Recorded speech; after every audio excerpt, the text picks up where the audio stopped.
Et là, il me fait oui, mais de toute façon, on pourra se voir la semaine prochaine.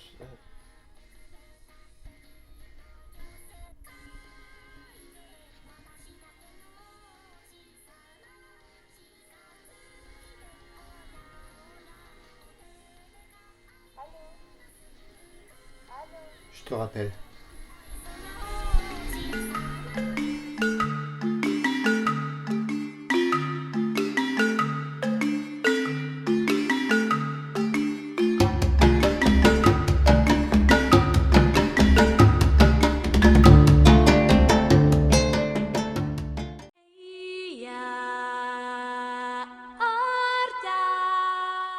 Bonjour à tous et bienvenue dans ce deuxième épisode de Mytho, l'émission qui vous parle de mythes et de mythologie. Avant toute chose les amis, je tenais à m'excuser parce que lors de la dernière vidéo, je vous ai sciemment et froidement menti. Ça va, ça va. Et bah oui, souvenez-vous, je vous disais que le mythe du déluge était le mythe le plus universel. Et bah non, c'est faux. Aujourd'hui, on va voir un type de mythe qui, pour le coup, est vraiment partagé par toutes les sociétés humaines, sans exception. Enfin, s'il y a des exceptions, je serais vraiment très étonné. Et vous aussi, je pense. Il sera donc question des mythes cosmogoniques. Alors, la cosmogonie, c'est... Hop, hop, hop. Étymologie. Cosmogonie est un mot d'origine grecque composé de deux noms. On a tout d'abord cosmos, qui signifie le monde, ou plus précisément le monde de l'ordre, où tout est à sa place, où tout est absolument parfait. C'est en ce sens qu'il est opposé au chaos, chaos en grec, et on y reviendra à ça. De l'autre côté, on a gonos qui désigne l'origine ou la naissance. Et c'est là la même racine que Genèse par exemple. En toute logique, la cosmogonie se définit donc comme des ensembles de mythes cherchant à expliquer l'origine et l'évolution de l'univers. Et c'est un sujet très très vaste, pour ne pas dire sans fin. Et ça me fend vraiment le cœur, mais je ne vais pouvoir que l'effleurer avec vous, tant il y a de choses à dire. Le problème, c'est qu'il y a des pelletés et des pelletés de mythes représentant le monde et ses origines. Pour vous donner une idée, rien que dans l'Égypte antique, on avait une cosmogonie différente en allant simplement d'une ville à l'autre.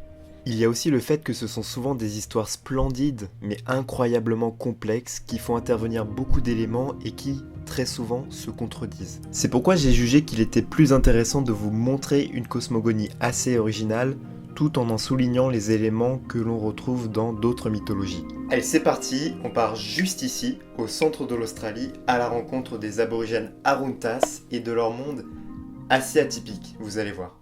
Le monde existait déjà au temps du rêve, mais il n'avait alors ni queue ni tête. La terre était parfaitement plate et aride, dépourvue de collines, de montagnes et de cours d'eau. Il y faisait en permanence noir, sans étoiles, ni lune, ni soleil pour l'éclairer. Rien ne pouvait y vivre. On pouvait cependant apercevoir par endroits des paquets de masse informes, des êtres humains embryonnaires, ni vivants ni morts qui gisaient là dans la tente, ainsi que des ébauches d'animaux et de plantes. Pourtant, sous la terre, dans le rêve, la vie existait déjà. Elle avait la forme d'êtres surnaturels assoupis qu'on appelle les Numbakulas, ou les grands ancêtres. Vint un jour le temps de leur réveil. Les Numbakulas brisent alors la croûte terrestre et sortent au grand jour, en même temps que le soleil et la lune. Le ciel se sépare alors de la terre. Les grands ancêtres parcourent désormais la terre et se transforment en animaux ou en créatures mi-homme, mi-animal.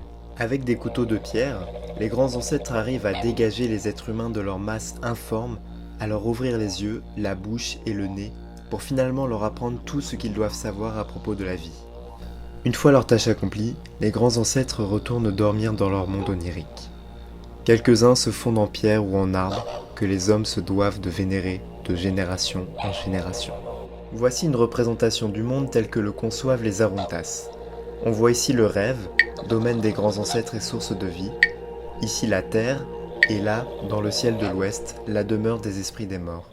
Dans ce mythe, on relèvera le monde sans queue ni tête, qui est bien sûr une figure du chaos initial, que l'on retrouve par exemple dans la mythologie grecque ou même tout simplement dans la Genèse. On a aussi cette histoire de séparer la terre du ciel que l'on retrouve par exemple dans la mythologie grecque avec l'histoire de Gaïa et Ouranos que vous connaissez tous certainement. Et bien sûr le thème des hommes qui naissent de la terre que l'on retrouve chez les Grecs, les Mayas, les Inuits et encore plein d'autres. On notera d'ailleurs au passage que faire le récit de la naissance du monde, c'est aussi forcément faire le récit de la naissance des hommes. Vous l'aurez deviné, l'histoire des origines du monde est quelque chose de sérieux qui justifie aux yeux de tous l'ordre du monde, de la société et de la condition humaine.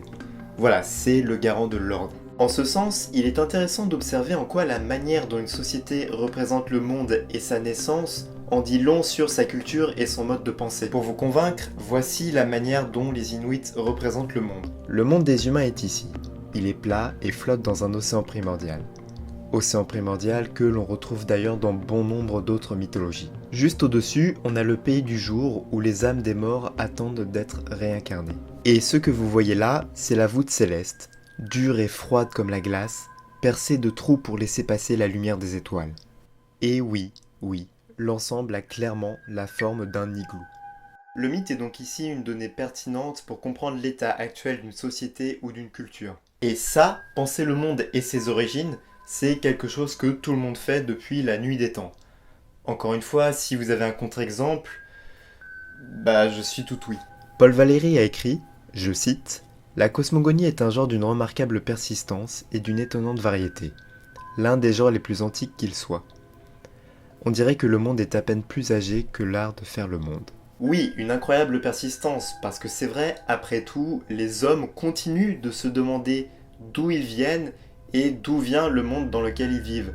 Et ça, c'est normal. Alors, autant pour la représentation du monde, on a fait des progrès. On est capable de dire et d'affirmer que le monde n'a pas une forme d'igloo. Mais alors pour ce qui est de la naissance de l'univers, là ça reste assez flou quand même. Alors là vous me direz, oui mais le Big Bang, tout ça, tout le monde sait que le monde est né dans une grosse explosion, non, enfin oui mais c'est pas aussi facile que ça. Ne vous méprenez pas, je suis loin d'être un spécialiste en astrophysique.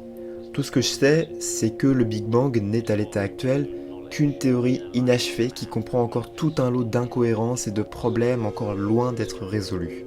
Mais ce qui est formidable avec la théorie du Big Bang, c'est que même si c'est l'hypothèse la plus crédible qu'on ait sur les premiers temps de l'univers, et de loin, elle n'en reste pas moins très proche de certains mythes cosmogoniques, au point où ça en devient troublant. Et parmi eux, bien sûr, au tout premier rang, le « et la lumière fut » de la Bible. Cela explique pourquoi la communauté scientifique dans son ensemble a mis longtemps avant d'admettre que ce système soit le plus vraisemblable. L'expression Big Bang elle-même était à la base une moquerie inventée par un grand cosmologue du XXe siècle, Fred Hoyle, à l'encontre de cette théorie qu'il jugeait totalement ridicule. Ah oui d'ailleurs, ne pas confondre cosmogonie et cosmologie, qui est la science des grandes lois qui régissent l'univers.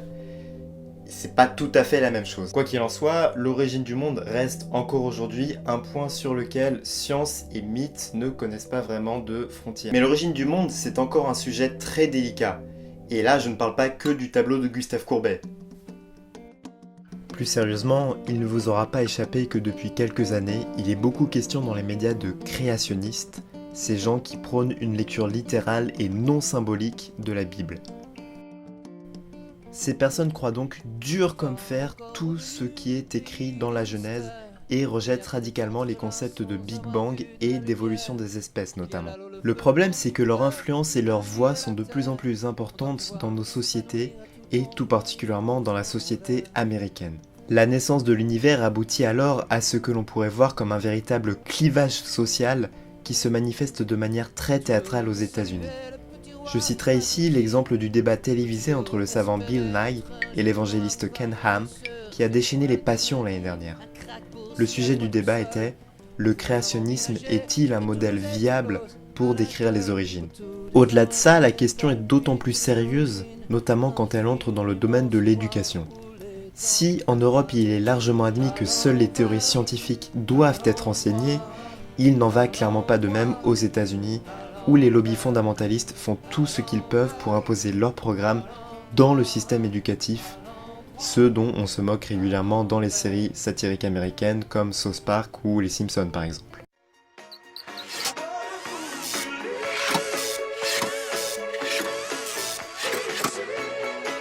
Voilà, c'est là-dessus que s'achève ce deuxième épisode de Mytho. Alors je m'excuse parce que c'est un sujet tellement vaste et tellement complexe que je ne fais un peu qu'effleurer la surface. mais certainement j'y reviendrai assez, Cosmogonie. Alors voici une lecture vraiment très intéressante sur le sujet, un livre magnifique, et la version pour les enfants qui est aussi un documentaire très instructif et que je vous conseille de regarder. En attendant, je vous dis à la prochaine fois et encore merci.